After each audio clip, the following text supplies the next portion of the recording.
Hayyeeshama akkam jirtu hordoftoota Daandii Akaadaamii. Kun chaanaala keessan Daandii Akaadaamiidha.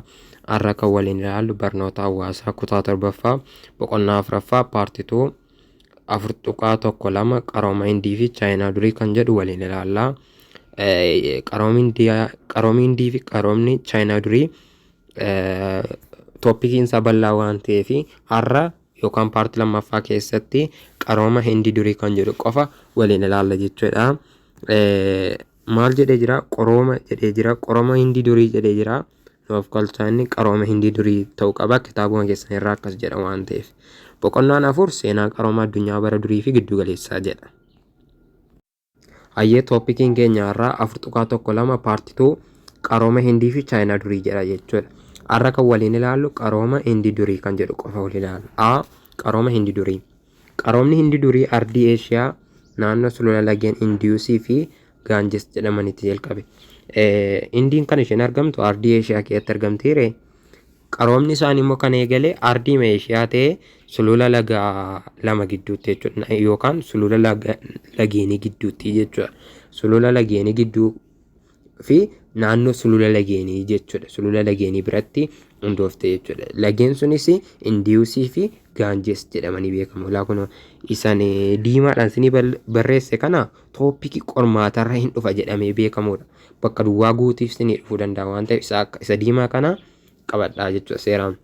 Qaroomni kun naannoo bara 2500 hanga 1500 dhaloota Kiristoosiin durarraa jalqabee suutaan dagaagaa akka ture ragaaleen seenaa ni ibsu. Qaroomni Hindii durii kan inni eegale utuu Yesuus Kiristoos hin dhalatin dura waggoota 2500 duraa ture jechuudha. Kan inni tures hanga 1500 asii gadi deemaa jiree barri dhaloota Kiristoosiin dura waggoota 1000 ture jechuudha. Argitanii waggoota 1000 ture jechuudha. 2500 irratti 1500. Hundeessitoonni qarooma Hindii durii uummata Diraavidiyaanotaa jedhamu. Kanneen jedhamanidha. Qarooma Hindii durii eenyutu hundeesse jechuudha? Diraavidiyaanota jechuudha. Uummata Diraavidiyaanotaati. Qabadhaa kanallee iskiriiptoo diimaadhaan isinii barreesse waan ta'eef. Qarooma Mesopotaamiyaa durii maaliin isiniin jedhee? Uummata Sumeeriyaanotaan jedhe. Akkuma kana qarooma Hindii immoo kan hundeessan uummata Diraavidiyaanotaati jechuudha.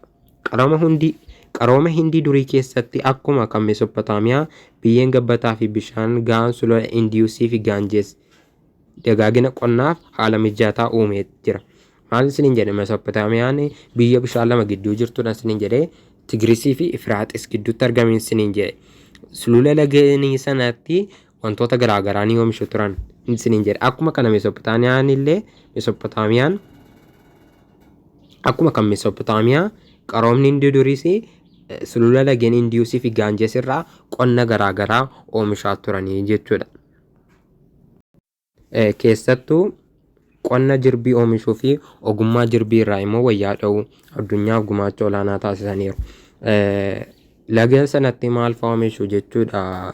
Hindiiwwan durii qarooma isaanii keessa jirbii oomishu jechuudha. Jirbii sanarraa immoo maal godhu? Wayyaa dha'uu jechuudha. Biyya keenyatti jirbii irraa gaabii dha'u.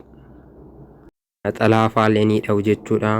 Wayyaan garaagaraa ni dha'ama jirbii irraa. Akkuma kana Hindii keessatti illee wayyaawwan garaagaraa irraa dha'aa turan jechuudha bara qarooma isaanii keessa. Dabalataan immoo Hindiin durii qorannoo daawwaa adda addaa fi yaala baqaqsanii hodhuu faayaa fi meeshaalee tajaajila mana keessaaf oolan oomishuun beekamu turan. Daawwaa garaagaraa ni hojjetu turan yookaan qoricha garaagaraa qoricha aadaa jechuudha. Kunillee baay'ee namatti tolaa fi baqaqsanii hodhuu yaala baqaqsanii hodhuu utuu Yesuus Kiristoos hin dhalatin durayyuu jechuudha. Uummanni Hindii yaala baqaqsanii hodhuu ni geggeessu turan jechuudha yoo namni tokko dhukkubsate. Faayaa fi meeshaalee tajaajila mana keessaaf oolan oomishuun beekamaa ture. Faaya jechuun meeshaa bareedinaa jechuudhaa fi kan tajaajila mana keessaaf oolan fa'aa kan ittiin ittoo qopheessan wantootuma garaagaraallee faaya garaagaraallee oomishaa turanii jechuudha. Oomishni meeshaalee adda addaa Hindii durii biyyoota hedduu biratti barbaadamoo turan. Maal ta'u jechuudha? Hindii durii keessatti kan oomishamni kunneen biyya alaatii ni barbaadamu jechuudha. Isaanis maal godhu? Gara biyya alaatti ni ergu yookaan ekspoortii godhu jechuudha. Biyyoonni akka Paarshiyaa, Sumeeriyaa, Chaayinaa, Aksum, Misrii fi biyyoota Awurooppaa hedduutti daldalaa turan jechuudha. Kan isaan itti daldalaa turanis biyyoota kanneenitti jechuudha. Daldaltoonni Hindii durii chaappaa daldalaa akaakuu meeshaalee daldalaman ibsu bocuun itti fayyadamaa turan jechuudha. Qarooma isaanii keessallee chaappaa qabu jechuudha. Chaappaa ittiin waa daldalan yookaan daldalan qabu jechuudha. Hindii durii keessatti magaalonni suphee gubate jabaatee irraa ijaaraman hedduu turan. Maal godhu suphee sana ni gubu jechuudha. Suphee irraa akka inni manaaf ijaaramuuf tolutti tolchanii ni gubu jechuudha. Yeroo sana supheen gubate sun ni jabaataa jechuudha. Kana booda maal godhu mana fa'aa ijaaruu jechuudha. Akka qorannoon arkiyooloojistii ibsutti Mohenjo-Daaroo fi Harappaan magaalota qarooma ijaarsa Hindii durii keessaa isaan gurguddoodha jechuudha. Warreen kanaadha jechuudha. Bifa kanaan supheedhaan ijaaru jechuudha. Magaalota Hindii keessatti argaman. Isa iskiriptoo diimaadhaan isinii barreesse kana qabadhaa. Akka arkiyooloojistiin ibsutti qarooma Hindii keessa magaalonni ijaaraman bakka duwwaadha jedhee yoo isin gaafate Mohenjo-Daaroo fi Harappaan jettanii deebisuu dandeessu. Magaalaan akka qorannoon arkiyooloojistii ibsutti Hindii durii keessatti ijaaraman bara qarooma isaanii yoo isiniin jedhe Mohenjo-Daaroo fi Harappaan jettanii deebistu jechuudha. Bifa kanaan ijaaramu jechuudha. Supheedhaan ijaaramu jechuudha. Suphee gogee baay'ee jabaataadha jechuudha. Akka simmintootti oola jechuudha bara sana. Simmintoo dheeree simmintoo dhagaa ashawwaan bara kana manatti ijaara. Akkuma sanatti akka nama fooq ijaarutti isaanillee ijaaran jechuudha. Simmintoon illee supheema kanarraa ilaalamee bocamee dhufee jechuudha. Akkaataan isaa isaanumarraa baramee jechuudha. Hayyee akkas jedha. Amantiiwwan Hindii durii beekamoon Hinduuzimii fi Buudizimii jedhamu jechuudha.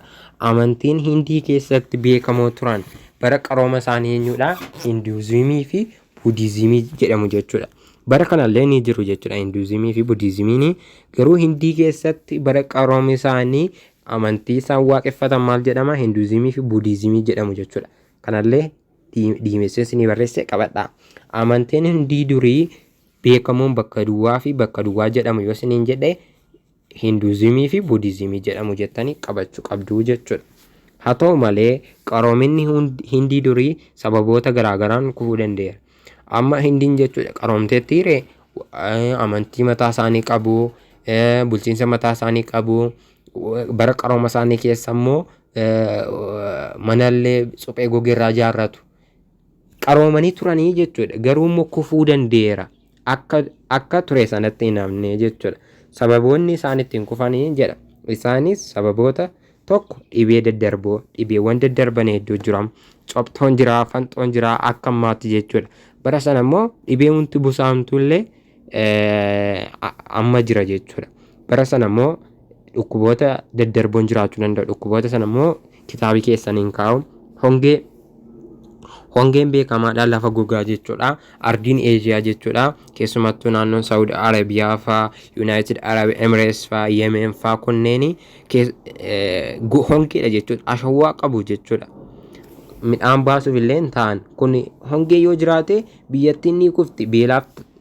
Beelaaf saaxilamti jechuudha. Kun immoo maalidha? Kufaatii isheef sababa ta'a jechuudha. Inni sadaffaan immoo weerara Aryaanota. Qomoo yookaan Aryaanota jedhamantu isaan weerare jechuudha. Kunis bara 1500 dhaloota Kiristoosiin dura isaan gurguddoodha jechuudha. Asirraa immoo maal qabattu? Sababoota mootummaan Hindii durii yookaan qaroomtuun Hindii durii ittiin kufte sadii barreesse yoo isiniin jedhe tokko dhibee daddarboo jettu, lama hongee jettu, sadi immoo weerara Aryaanotaa jettanii qabattu jechuudha. Barattoota keenya barumsa keenyaarraa kanumaan goolabna jechuudha. Chaanaalii keenya Daandii Akaadaamii subscribe, like, share godhaa. Comment irratti illee gaaffii barreessaa isiniif hin deebisaa. Paartii sadaffaadhaan hanga walitti deebinutti nagaan nuuf turaa. Chaanaalii keenya subscribe godhaa. Guddaa galatooma.